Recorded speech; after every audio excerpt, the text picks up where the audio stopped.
And we are back with A.R. Tales, aka the A.R.T podcast. I am Amina Ban, and today I am joined by Astrid V.J, author of The Apprentice Storyteller, as well as Enchanted Waters coming soon. Pre-orders are available. And did I get that the titles wrong?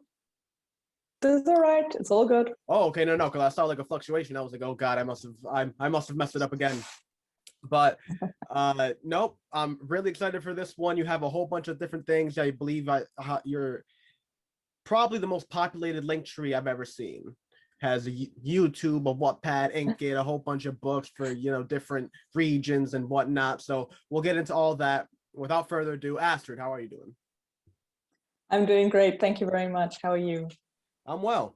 So without getting too much further into the meat of it, which we'll dive into right in a minute, can you tell people where they can find you, Instagram links, website, if the link tree is the most readily available thing that people can find you through, plug that as well, whatever you got.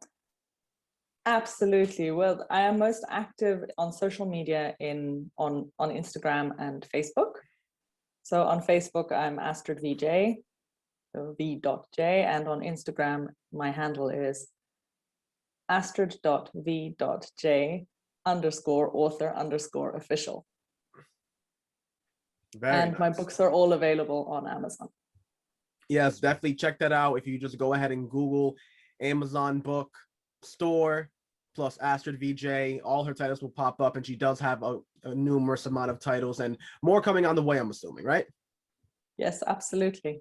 So without getting with just diving right into it, what can people find within your books? What is a genre that you usually like to stick to? But not only that, what is a trope that you like to play around with? What something that you frequently kind of play around with as a writer? Okay. I like to write what I call transformation fiction. One of my passions is writing, but my calling is actually transformational life coaching. And I'm a certified life coach. So I've kind of combined the two in my writing. All of my books, no matter what their genre is, focus on our human capacity to achieve success in the face of adversity. That's my big thing. Wow. Yeah. So kind of going on that, are there common tropes that or a trope that you really like? What maybe the most recent one that you've used that kind of takes that idea of transmorphic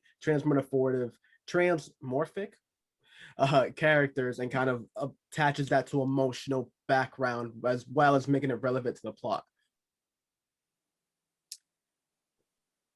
Let's take my debut novel, Aspiring. Is a fairy tale retelling. And a lot of the things that I talked about there have to do with have a dream, know what you're reaching for, and then never give up. Just keep doing what you need to do to make it happen. That is one of the principles, as it were, the principles of transformation that I do keep reusing in all of my books. Another one would be overcoming fear and considering fear more as feedback than an obstacle. Fear is just your brain telling you that you've never done this before, but that doesn't mean that you can't ever do it. Yeah, I've always said that fear is simply just the not knowing of what's going to happen. That's all fear is. It's not even anything that it doesn't even mean that something is scary. It just simply means that you haven't done it before, and like your brain doesn't know what to do with the lack of information. Well, I like that a lot. So can you talk a little bit about your debut, Aspiring? Yes, absolutely. I wrote it when I was 19. I originally wrote it as a single piece, but it is very clearly in two parts. There's a shift in voice. So the first part, Aspiring, part one of the sibling's tale, is written like a memoir and very much the tone of Ella Enchanted, for example. And then becoming part 2 of the siblings' tale is actually the retelling of a lesser known Grimm fairy tale. And that one is written in the voice of another person who is a historian, who's writing down the history, essentially, but trying to keep the fairy tale feel. Ooh, well, without giving away too many spoilers, what is the lesser known tale that you retold, basically? It's not a spoiler because English speaking people hardly know this one. It's a Grimm fairy tale called Brother and Sister. And it follows a brother and sister who run away from home because of their evil stepmother, who turns out to be a witch. And even across the distance that's separating them, transforms the brother into a deer. And then in the original fairy tale, the girl just takes care of her brother in a forest cabin. And one day the king comes riding by, sees the beautiful white stag and wants to hunt it. And then the stag leads him to the cabin, and the king meets the girl, falls in love with her, takes her back home with him, and they get married, and the rest is history, even though this particular fairy tale has a wonderful thing that it does, which is it doesn't end when they get married. It actually continues until after, and there's a lot of plot that happens after the marriage, which is one of the reasons why I love this fairy tale. So what I wanted to do was, firstly, I wanted to know why the 2 children left. It's like, what made that happen? And that allowed me to actually give a relationship between Elizabeth and Richard, the future king, before she runs away, allowing a bit more backstory for that relationship and for the sudden, okay, I'm going to pack my bags and go home with you, to make more sense. Man, I think like the retelling of stories, like such an interesting like venture. What made you go into that, and are retelling something that you always do, or have you gone into your own venture of just creating your version of just an original plot? Because obviously, I guess nothing is really original. It's all borrowed ideas, really. But I guess your attempt at an original work. Absolutely. I have fairy tale retellings. All of them are retellings of lesser known tales. This is something I have chosen now to specialize in. So I have already published now a retelling of the ballet Giselle, which is based on a Slavic folktale. And I published in a charity box set a retelling of the Grimm fairy tale, The Nixie of the Mill Pond, which I will be republishing later this year as on its own. And there's several more fairy tale retellings coming in the coming years. I've got to put them onto paper. It's the big thing. And then, yes, I do have, sorry about that.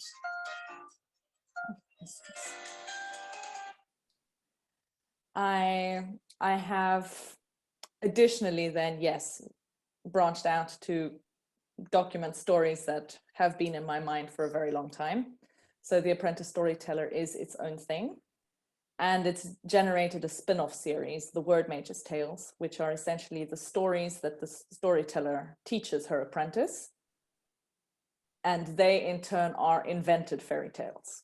So they are my answer to what I see as problematic in the classic fairy tales, as well as adding a bit more modern spin, considering modern thoughts and thinking to a fairy tale, while at the same time building the world that I created for The Apprentice Storyteller. Wow.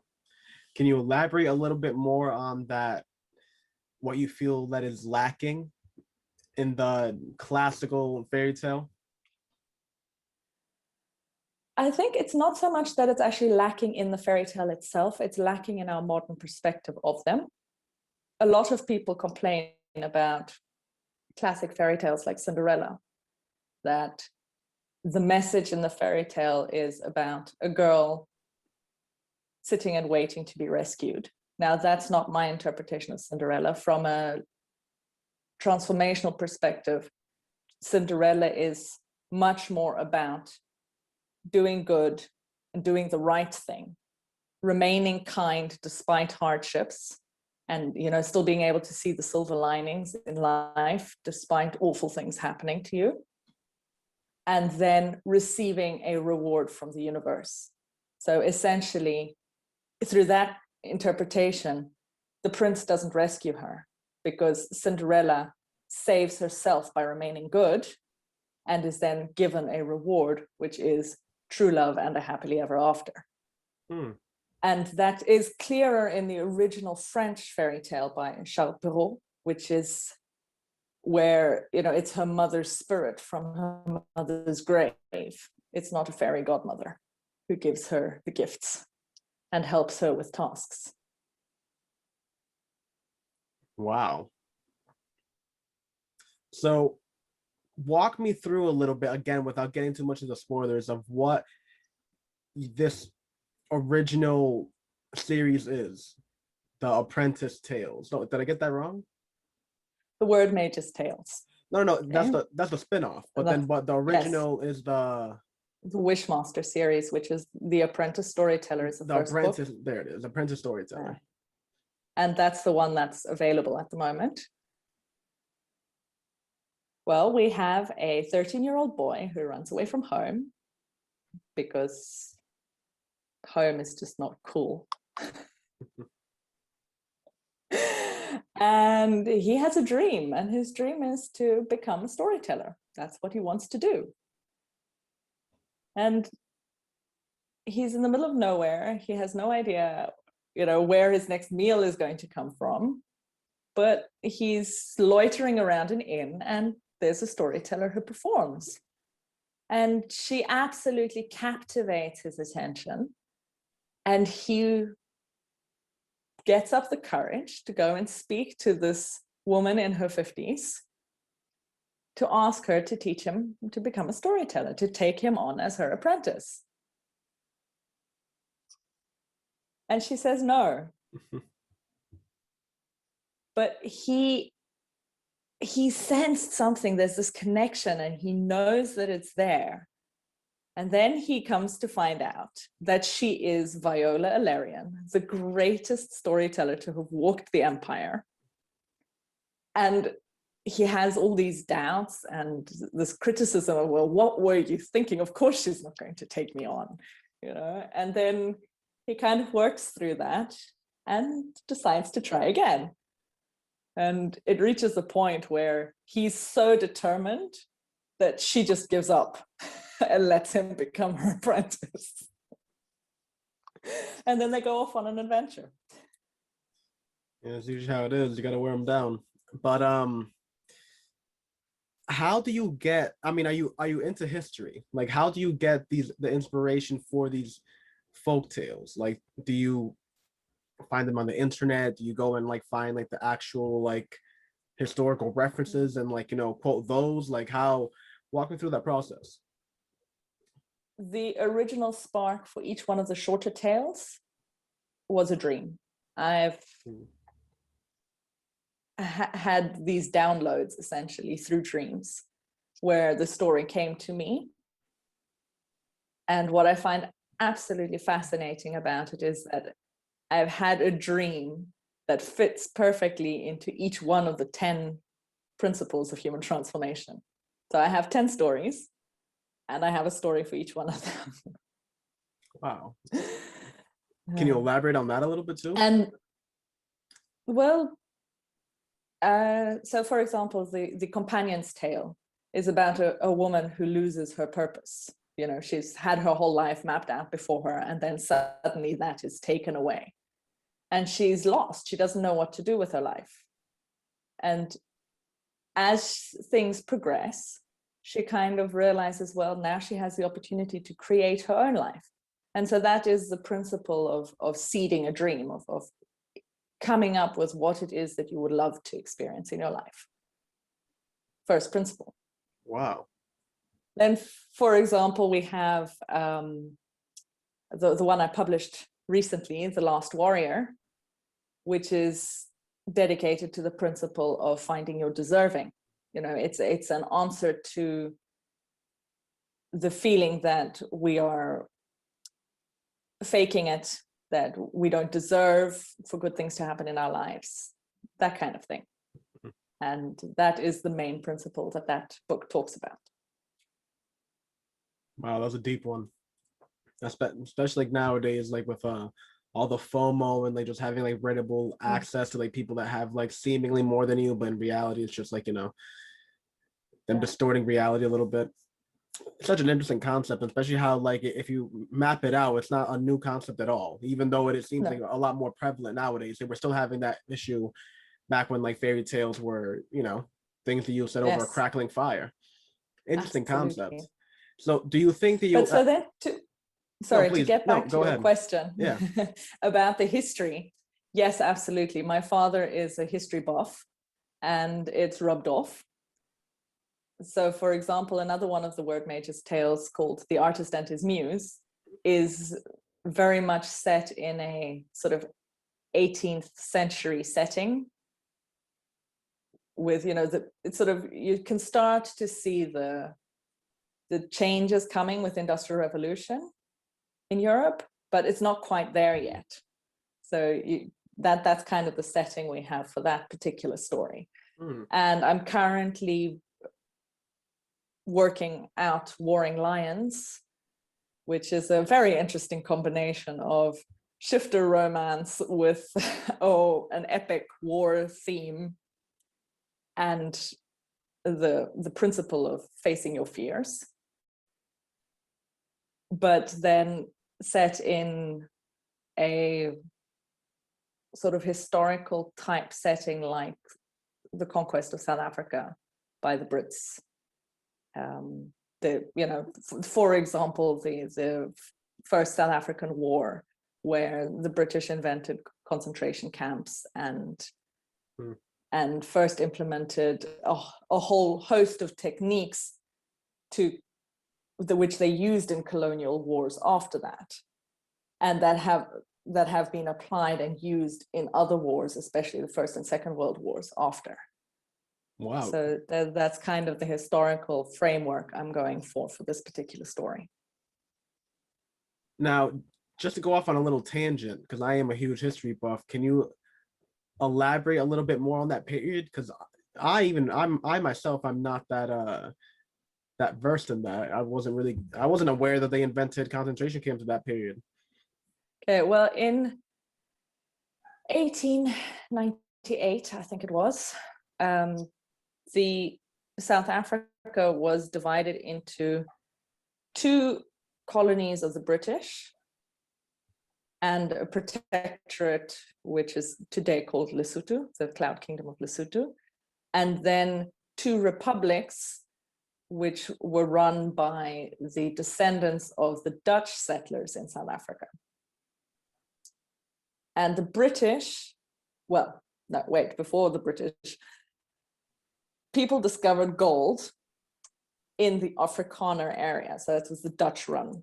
So the descendants of the Dutch called themselves Afrikaner because they'd been living in Southern Africa for long enough that they considered themselves Africans and wanted to. They even claimed that the land was their promised land. You know, they used biblical references to justify their presence in the country. Doesn't everybody? Absolutely, but it was very strong. And so then gold was discovered in the Afrikaans Republic at what is today called Johannesburg. And the Brits obviously wanted control of the gold. So they essentially tried to take over those regions of the country that were not under their control. And it was pretty awful because the Boers, being the kind of hardy people they were, ended up doing a lot of guerrilla warfare and beating the British in the beginning of 1891. And then the Brits tried again in 1901, and they won the war in 1902. And what they implemented in 1901 was a concentration camp system where they just took all the women and children off the farms put them into concentration camps, and obviously all their slaves and staff and servants, depending on exact grouping, because some regions still had slavery and others didn't. And then did a scorched earth tactic where they just burnt everything. And that is something that has been forgotten for many people, even people living in South Africa.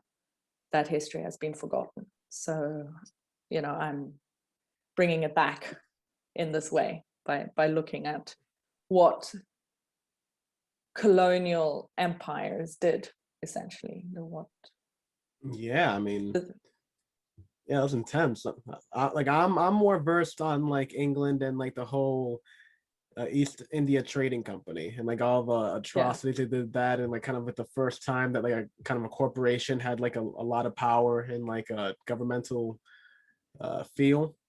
But to take that back and like kind of bring everything together, I think it's awesome how you put so many vocations and so many different avenues of thought within these books. It's not, it makes it feel like it's a lot more 3D, a lot more in depth than like your standard, fairy tale you would pick up from I don't know, like a children's book or something like that. Now, do you think that you have a certain age frame in mind, or do you make it kind of general purpose? I try to keep my work clean in the romance department so that it can be appropriate for all readers. But essentially, I've never been a big fan of young adult, even when I was a teen. I didn't read young adult fiction.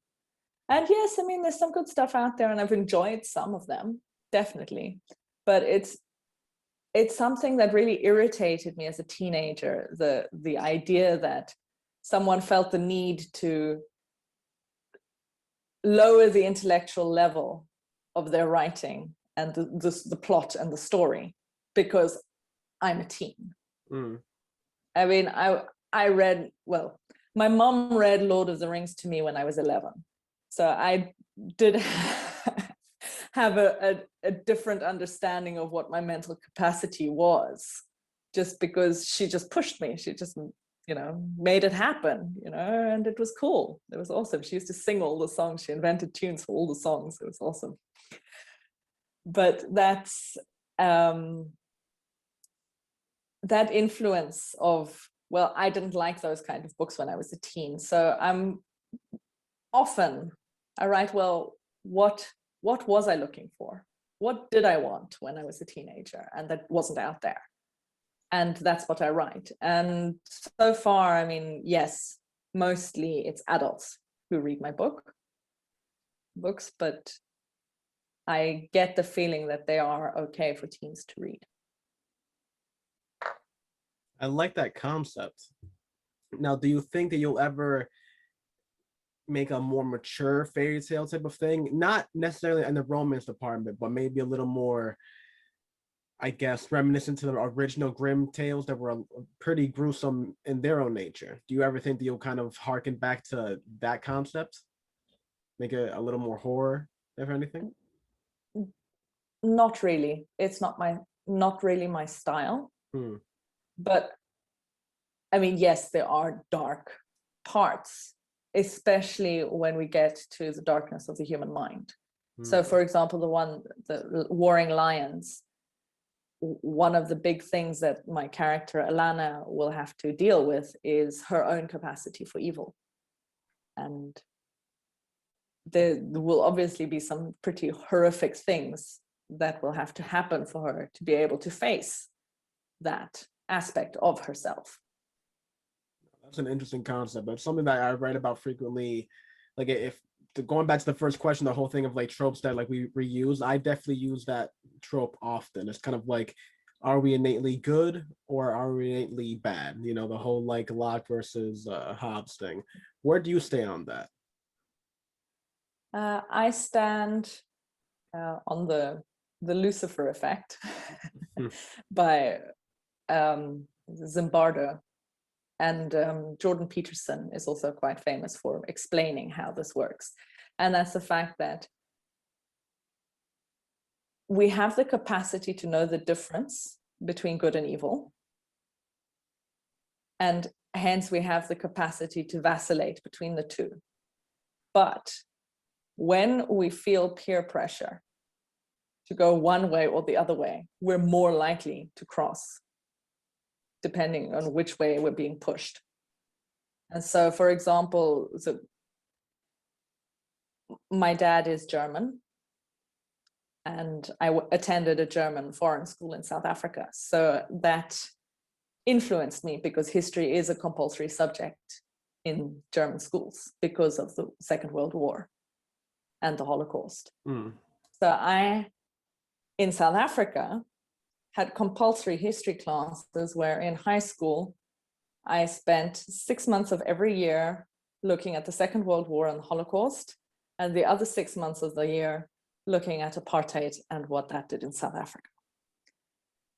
And of course, that loaded me with a whole barrage of guilt over what humans are capable of. And I still very clearly remember at university, someone said to me, you know, oh, you're a Nazi because you're German.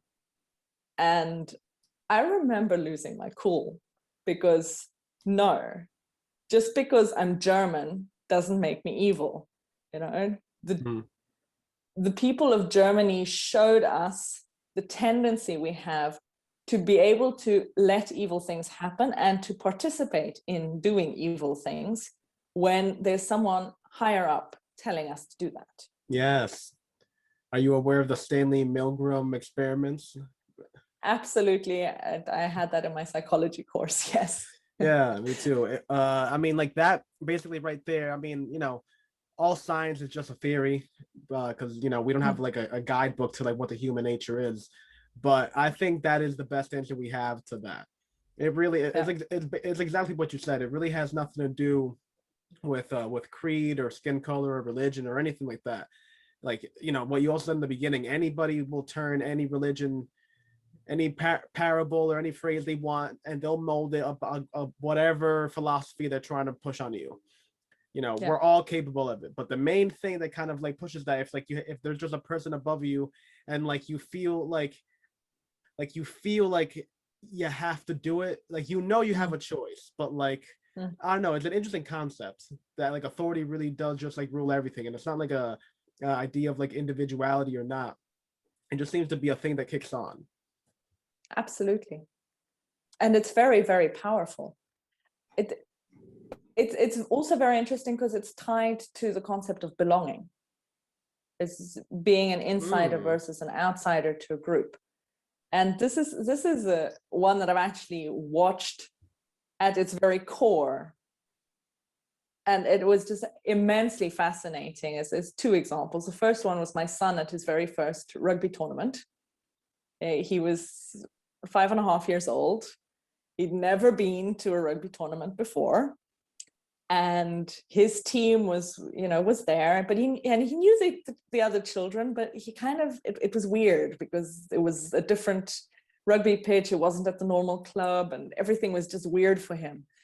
And then his coach pulled out a set of t-shirts and everybody had the same t-shirt, and here you go. And then all of a sudden, bam, they were a group and they were a team, and he was cool and he belonged and everything was okay. And he was stopped freaking out.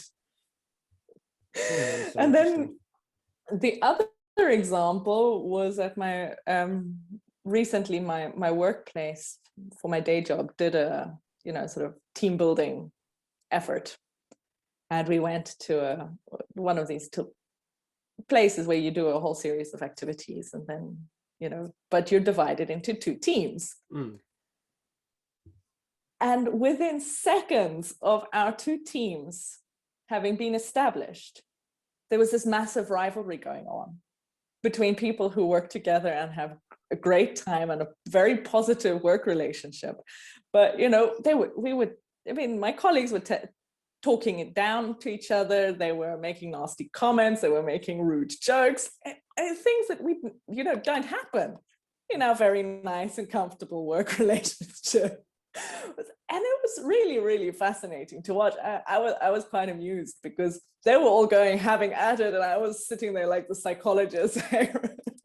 Yeah, that's what I would be doing. This is so fascinating. I need a notebook. Take notes. Yeah, especially when everybody else is acting crazy. That's when I like to be in the corner, like, yeah, okay, let's find out why. Because I think, why exactly? yeah, because like that's the main thing. Like, I think a lot of people aren't aware of their emotions and like why they're having them. Like, they start like they'll have it, and then like they don't like do introspection on like why they're having it, so they just assume they're angry because like this other reason, but it's more like internal things like that. But without diving too much into that whole like psychology thing, how do you think you take all these concepts and bring it into your writing? Through my characters. As everyone keeps saying, I write character-driven stories. And I engage with all of these things through my characters' thoughts and their responses to what's going on around them, and in their conversations with the people that they meet. Okay, so do you believe in dialogue heavy prose, or do you believe more introspective prose? I do both. It's quite balanced, I think. Okay. Although it depends, because, for example, Gisela's Passion, which is the retelling of Giselle, I have 3 characters, but they spend a lot of time on their own. So there's a lot of conflict that they have with themselves through their internal dialogue.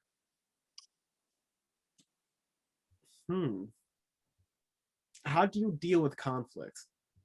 I think that's like a interesting thing that all authors tackle in a different way. I think it's especially like I can only imagine with like fantasy, high fantasy that you do. How do you tackle the idea of conflict between characters, not just external but internal? I try to stick to as relatable to human as possible. Because my main purpose is to show my readers different ways our responses to situations can play out. So Gisela's Passion is a brilliant example there, because I discovered while I was writing that it's actually founded on the principle of the mindset that we experience in our lives, what we believe is possible through the kind of mindset that we have. So we have one character who's open to new experiences and who's going out into the world to learn and to see new things. And he has a very different arc from Gisela, who is, wants to become a dancer, but has a father who doesn't think that that's the right way for her to go and has told her she may not.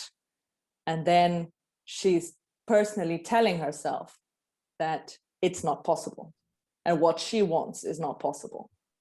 And that has an outcome that is linked to her mindset, which I didn't realize because I was just following the story. I was just following the story, and then it hit me once I'd finished the first draft that, okay, I have 3 mindsets here, because the third character for the love triangle, he has a different approach again, where he blames the world for all the bad things happening in his life.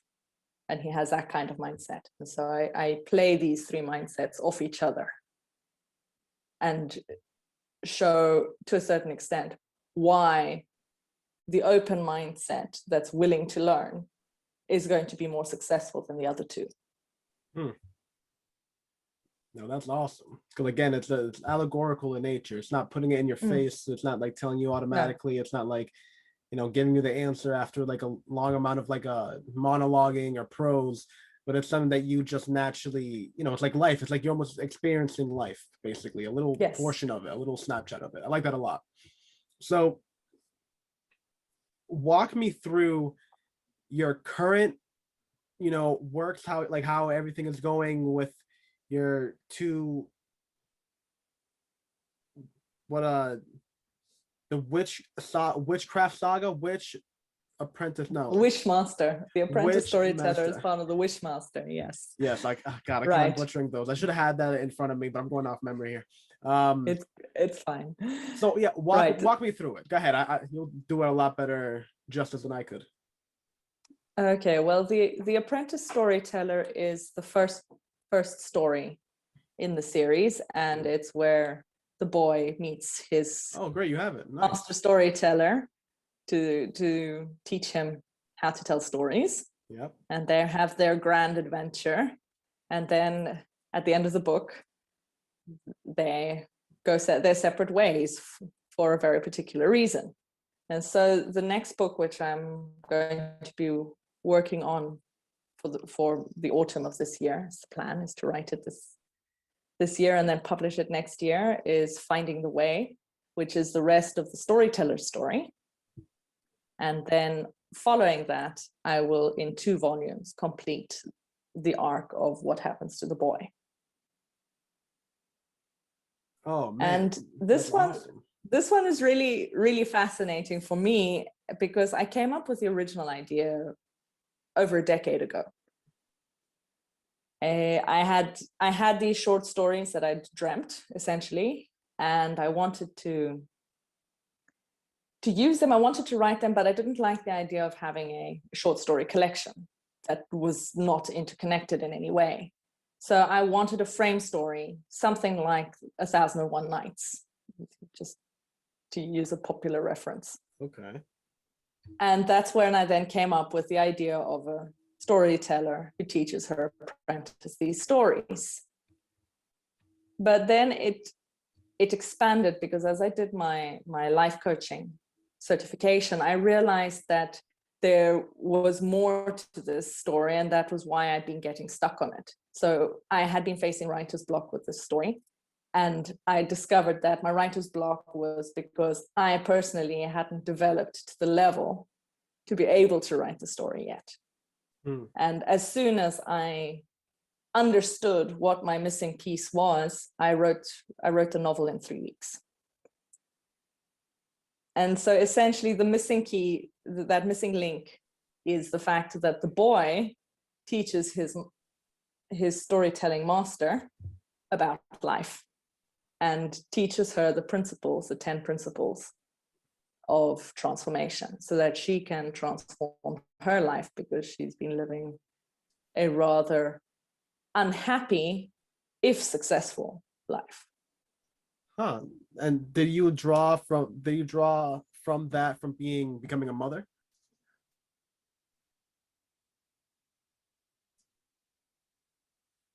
Hello? Oh. Sorry, you cut out there for a sec. What did you say? Oh, I said, did you draw that inspiration from becoming a mother? That whole transformative thing that's also the student teaching the master type of thing.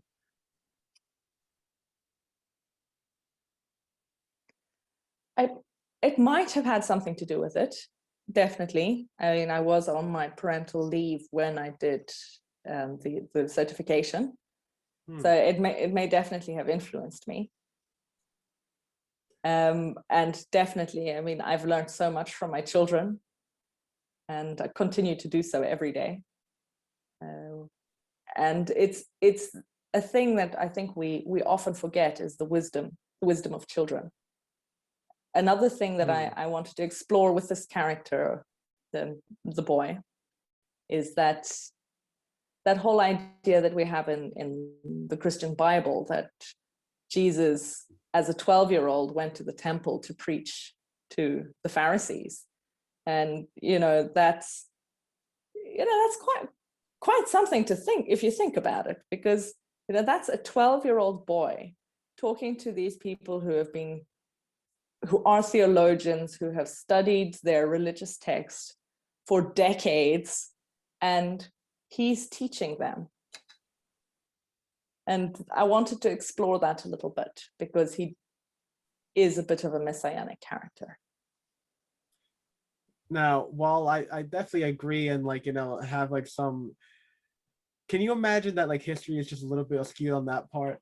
that like he went over and like all the Pharisees were like, ah, this kid, and they were just like, all right, just like juicing him on to be like, oh yeah, can no, great point, great point, great point.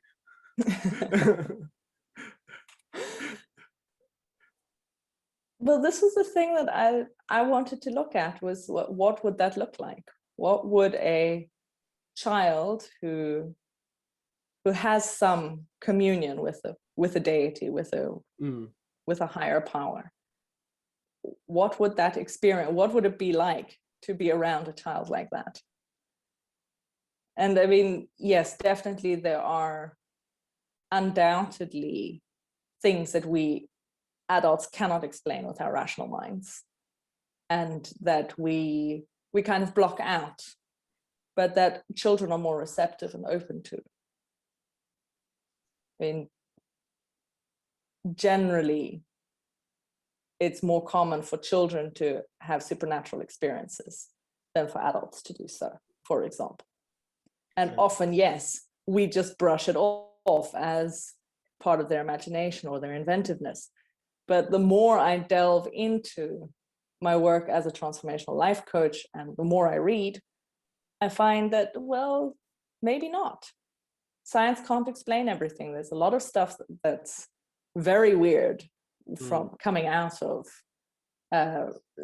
relativity theory and particle physics. And so, who knows? Maybe there is some truth to some of these very weird experiences that some people have had. Yeah, it's actually something that I was talking to somebody about recently. It was the whole idea that I was talking to them how I'm actually really into mythology, and they asked me if that was like related to history, because they're not really. She thought that like they weren't really like connected. It was like, to me they really are connected, because we call a myth now, 500 years later, but when they talked about it, they thought about it pretty intently. So maybe their representation of certain things were like just how they perceived it at the time, with their lack of scientific knowledge. Like maybe if they waited like 50 years for the invention of steam powered engine, they would have understood what they were like. Well, who knows what they could have perceived with like different understandings of technology and understanding how mechanics work, and just universal theories, things like that. So when you think back to like things like, I don't know, like mermaids or like XYZ, like the obvious thing is to like write it off, but like I think it's a lot more interesting to like look at the history, look at the time frame around it. Like how would they have derived this point? How would they have gotten to that idea? Absolutely. Like one of my favorite pieces of trivia, that unicorns are most likely the sketch someone made based on a written description of the skeleton of a rhinoceros.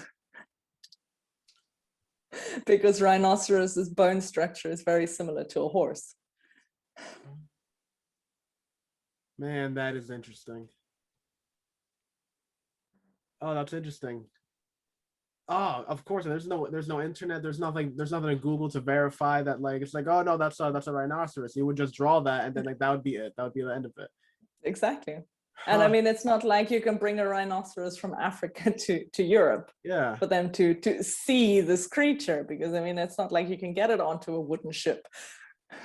Yeah, and it's not like anybody that we know of that was like really like cataloging these things yet. That was like crazy famous that you could just go and write, like buy at like your local bookstore or whatever. Yeah. Man, that's such an interesting concept.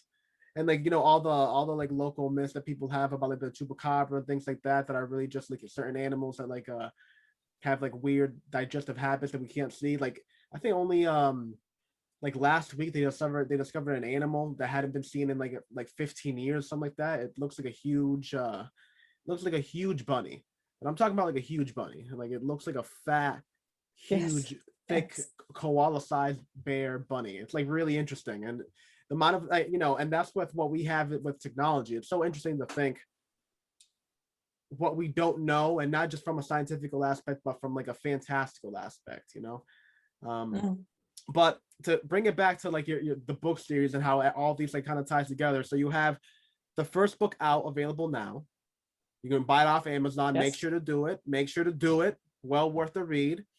and then you have the sequel coming out November, and then I believe you said that you had what, 3 more books in that saga planned. Yeah, the sequel I'll be writing in the fall, and the sequel will be coming out next year. I have not set a date for it yet. Oh, that's what I meant. I'm sorry. Writing in November. Writing. And then yes, then there's 2 more. So there's a total of 4 books in this particular series. But as I mentioned, the spin-off has 10 books, of which 3 are published. The 4th one is coming out next month. And then 3 are on pre-order and due in the spring of 2022. Prolific. So oh my God.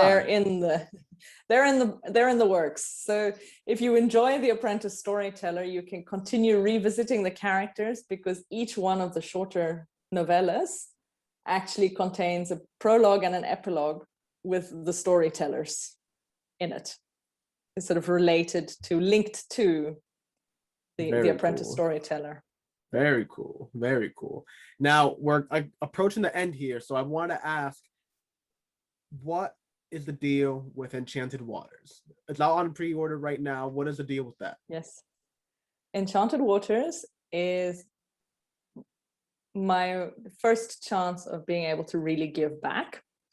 I've always been concerned with giving to charities, for example, with our environment, the state of the environment. And another author I worked with together on a previous charity set approached me and asked me if I wanted to join her for this.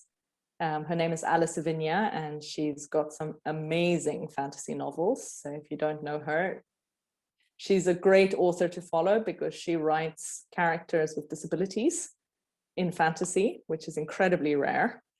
So she just published Silent Melody, which is a retelling of the Pied Piper of Hamelin with a deaf girl as the protagonist. So that one's a really cool one. And so she asked me to join Enchanted Waters, and I jumped at the opportunity, because to have a chance at using my writing to give to a charity when I myself financially don't very often have money to give to charity. Using my writing for that purpose it's something I'm incredibly grateful for, that I'm able to do this. Yeah. And we've loved the process so much. We are 8 authors and 2 illustrators who are working on this anthology together. We've loved the process so much that we're not stopping there. And we've just come to the conclusion that we're going to be doing a forest charity next, and we'll be writing Enchanted Forests, due out next year in July. Oh, very cool. Very cool. I love that. I love that. Now you have your one saga coming out, book 1 coming out, book 2 coming out next year, TBD for the release, 2 more plotted for that whole saga. Then you have another whole myriad of fantasy retellings that you've been working on for what, close to 10 years, I believe you said, right? I've been writing for over 20 years. Oof. And there's loads of stuff up here that's just pouring out now. That is so awesome to hear. That is so awesome to hear. You know, just you love to hear. You really do love to hear, especially from and what do you do as far as publishing? Are you traditionally published, or do you do everything indie? I'm self-published. Yeah. And cool. Yes, I do it myself. I have a fantastic cover designer that I work with. I love working with him. I mean, really, come on, just look at this cover. It's incredible. Mm-hmm. And my absolute favorite by her is this one with Gisela and Gisela's Passion. That's a nice one.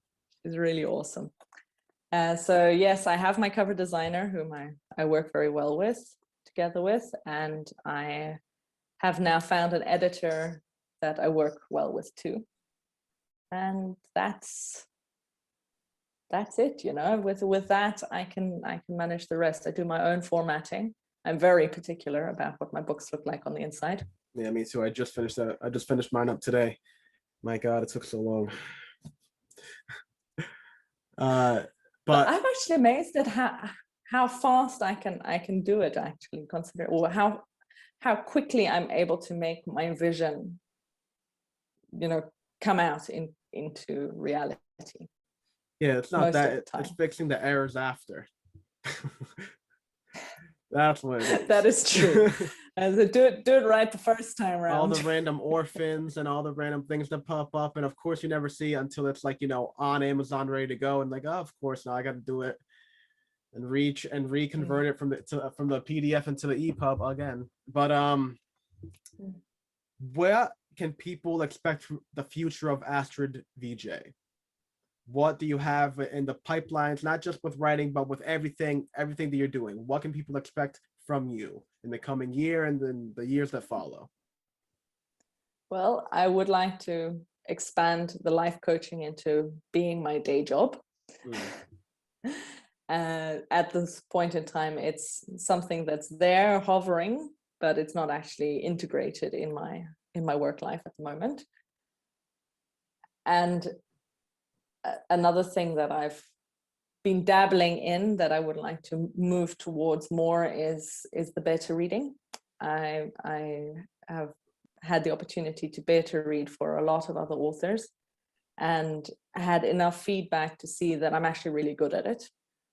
And authors find my broad knowledge base helpful because I can actually pick out factual errors that few people would notice, because I've been lucky enough to have a very broad spectrum in my background, with my parents being more biology oriented and myself being a social scientist. So I have a very broad knowledge base there. And I've actually now opened up services for writers. At this stage, it's on the side, but it might grow.